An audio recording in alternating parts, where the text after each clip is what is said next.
Alright, guys, welcome to the latest analysis on my own social media. So, hindi ito yung nasa TV, whether here or abroad. Well, I always would prefer if you read my works, my books and columns and journal articles. But here, gusto natin gawin is to have a much more informal analysis of very important issues in the country.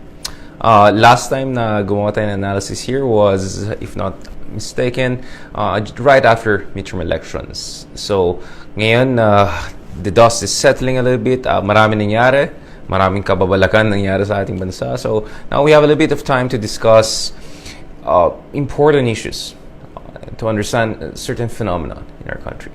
Ang gusto kong pag-usapan today is the popularity of President Duterte. I believe this is a very important issue because his numbers, his supposed satisfaction and approval ratings, has a huge bearing on how policy is conducted, how mistakes are justified or dealt with, and how the world looks at the Philippines and our state of political maturity or political culture.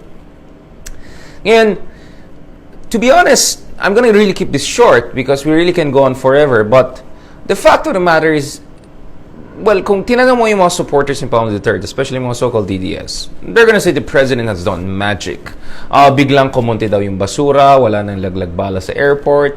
You know, all of these things that are what you call low-hanging fruits, actually. It doesn't take a genius to solve those problems. It's just, you have to be just a decent leader. Now, kung ano yung kapalpakan ng mga dating leaders, that's a different question. We can talk about that separately.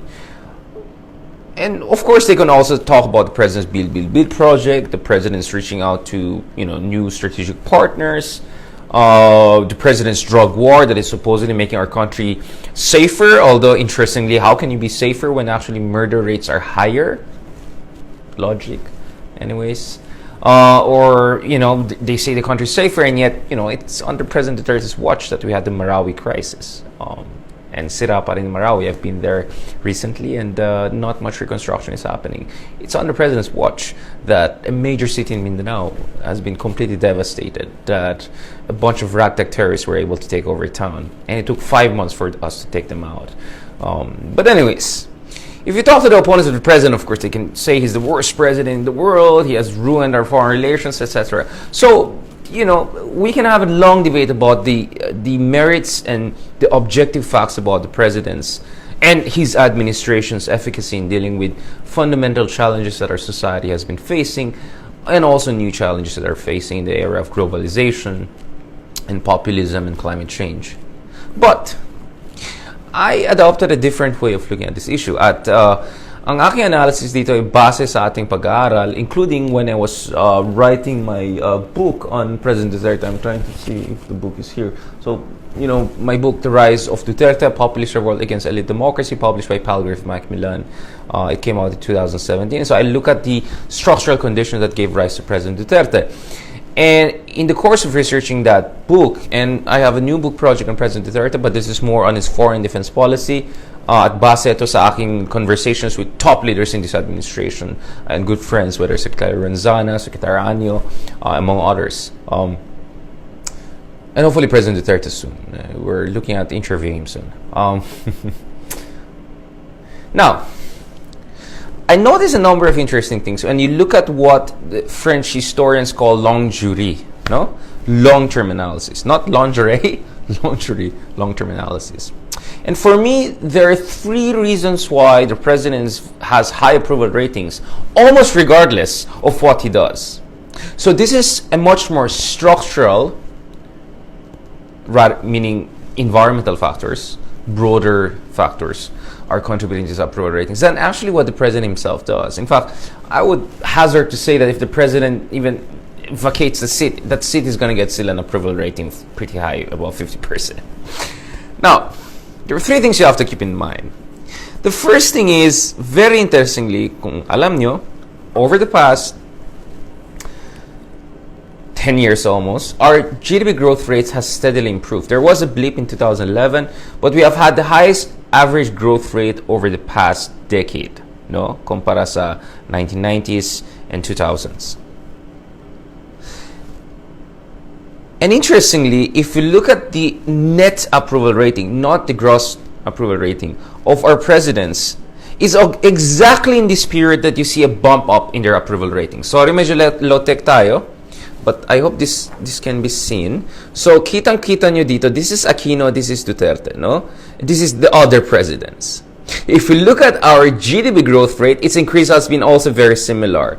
You know, we went from around 3% during Marcos to 4%, 4.5%, and then we went to 6.5%, 6%, so on and so forth.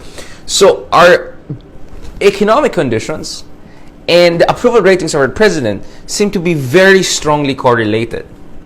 So my sense is, the reason why, by the way, not only Duterte, but Aquino too, has a very high approval rating, net approval rating, is because people are satisfied with the overall, at least, improving economic conditions. Of course, ibang usapin yung whether ito ay inclusive, whether ito ay trickle down, we can talk about that later on. But clearly, there is a correlation here. And I believe as long as the economy is doing well, we're growing at 5, 6, 7%, you can also expect very high approval ratings almost for any president. The second thing you have to keep in mind is President Duterte also gets very high approval ratings because he has inelastic support. Meaning, kahit anong mangyari, he has a fixed amount of support. Almost like a quotient. Diyan sa Mindanao. So if you look at the Pulse Asia survey, for instance, you will see that sa Mindanao, the president gets 96% approval rating or satisfaction ratings. With a confidence interval 3 to 5%, that's almost 100% approval ratings for the president. And Mindanao is quite largely represented. Some would even say disproportionately represented sa surveys. So this pushes up his number. So regardless of Marawis, regardless of inflation, all other factors that actually led to his number going down in other parts of the country, sa Mindanao, he consistently gets almost 100% support. And that's very explainable because he's the first leader from Mindanao. You know, I was in Marawi recently and nakausap ko yung mga tao at there's so much frustration there. And yet, at the end of the day, ang sasabihin pa rin nila sa'yo is, Duterte is one of us and we will support him. Atin to pre, no?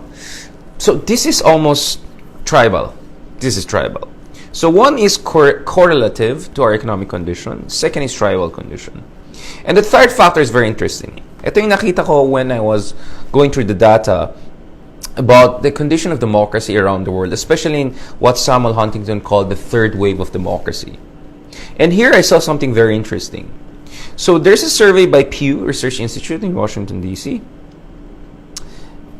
I think they're in Washington, D.C., but it's a US-based survey agency.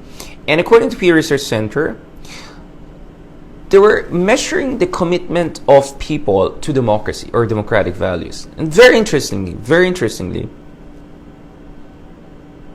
when they ask, are you willing to have a president who doesn't have to bother with checks and balances or doesn't have to even bother with elections, meaning gusto mo ba ng isang authoritarian leader, no? Iron fist leader?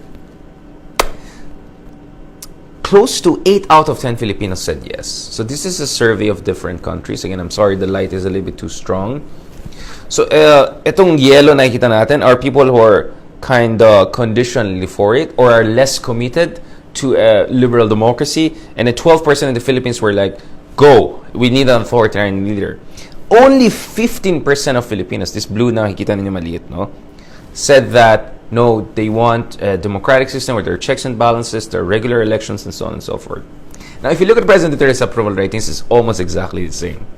Almost 8 out of 10 Filipinos are either super for him or are conditional for him. Although, my analysis is that a very small percentage of Filipinos are actually solid for President Duterte. A lot of them are just there saying, pagbigyan si Tanda, let him go, give him time, right? And let's not spoil. And then in the next presidency, we can do something else. While around 15% are either undecided or against the president, right? So this means that the president Duterte's popularity is also about the fact that he fits into the archetype of leader that the Filipinos are looking for in the current political climate or zeitgeist. So whenever we talk about President Duterte, I hope rather than just talking about what he does, or what his administration does, because sometimes you can make a distinction between that too. Although at the end of the day, he's a commander-in-chief, so he should get the credit and the fault accordingly for whatever happens wrong or right under his administration. We have to look at the bigger structural factors. And I think these are the structural factors that almost, not entirely, but largely explain, of course, President Duterte's very high approval ratings. It's less about what he does, but more about what he represents and where he is situated in Philippines' political economy and history.